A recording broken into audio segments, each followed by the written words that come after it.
Mga kababayan, Assalamualaikum warahmatullahi wabarakatuh. Madayaw, ug maayong adlaw kaninyong tanan. Magandang araw sa inyong lahat. Proverbs 19 verse 21 states, "Many are the plans in a person's heart, but it is the Lord's purpose that prevails." It took me 47 years to understand that my life was never meant to be only mine. Unlike others, I may not have been born to chase happiness. For a long time, I questioned the weight of responsibility to my family, to my country, and to everyone who called on me. Today, I have peacefully accepted that my life isn't like any other. Sa unang mga buwan pa lang ng aming termino, nakita ko na ang kawalan ng katapatan ni Bongbong Marcos Jr. sa mga pangakong binitawan noong kampanya, pati na sa kanyang sinumpaang tungkulin para sa bayan. Dahil hindi ko kinayang maging bahagi ng 2025 national budget na tadtad ng katiwalian, pinili kong umalis sa gabinete. Kahit alam ko na mula pa noong 2023 na ang magiging kapalit nito ay ang aking impeachment. Mga kababayan, humihingi ako ng paumanhin. Patawad kung tinulungan kong mahalal si BBM bilang Pangulo ng Pilipinas. Patawad kung hanggang ngayon ay marami pa ring Pilipino ang nalulunod sa baha ng dahil sa malawakang korupsyon. Patawad kung lantaran ang pang-aabuso sa ating mga institusyon para sa pansariling interes ng mga politiko.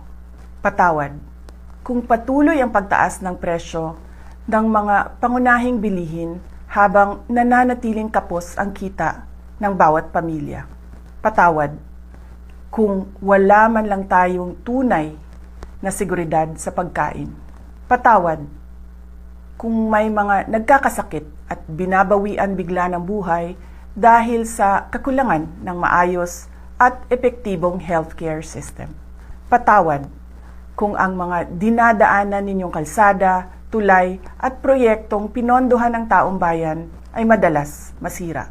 Patawad kung ang krimen, iligal na droga at terorismo ay tila unti-unti nang lumalapit sa pintuan ng ating mga tahanan. At patawad kung wala tayong malinaw at tunay na independent foreign policy. Kung kaya't tila'y tayo'y naiipit sa tunggaliang namamagitan sa mga superpowers tulad ng China at Estados Unidos. Madalas, iniiwasan ng mga politiko ang maagang paghayag ng kanilang mga plano upang hindi sila maging target ng pag-atake. Ngunit matagal nang sinira ng administrasyong ito ang pangalan ko. Matagal na akong inaatake gamit ang buong makinarya ng kapangyarihan. Mula sa mga scripted na investigasyon na ibinalot sa katagang in aid of legislation, sa pagkidnap ng aking ama, hanggang sa mga samut-saring paratang na pilit inuulit-ulit hanggang magmukhang totoo. Marahil ay matagal na rin akong hinatulan sa mata ng iilan. Hindi ako kailanman natakot sa pagsira nila ng pangalan ko. Ngunit may takot ako para sa ating mga anak. May takot ako para sa mga susunod na henerasyon. May takot ako para sa mga kababayan nating walang bahay sa ibang bansa, walang pangalawang pasaporte, walang ibang matatakbuhan kundi ang Pilipinas. Kahit ito'y patuloy na nalulugmok sa kahirapan. Na ako'y kahadlok nga, moabot ang adlaw nga dawato na lang nato ang kapobrehon isip kapalaran. Nga maanad na ta sa sayop, nga mawad-an na lang ta og paglaom.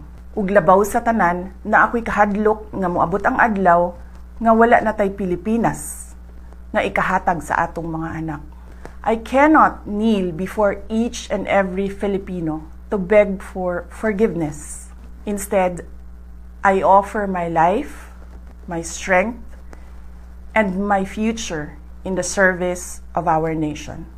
Mga kababayan, ibalik natin ang tapang at malasakit. Para sa Diyos, para sa bayan, at para sa bawat pamilyang Pilipino. Ako si Sara Duterte, tatakbo bilang Pangulo ng Pilipinas. Syukran.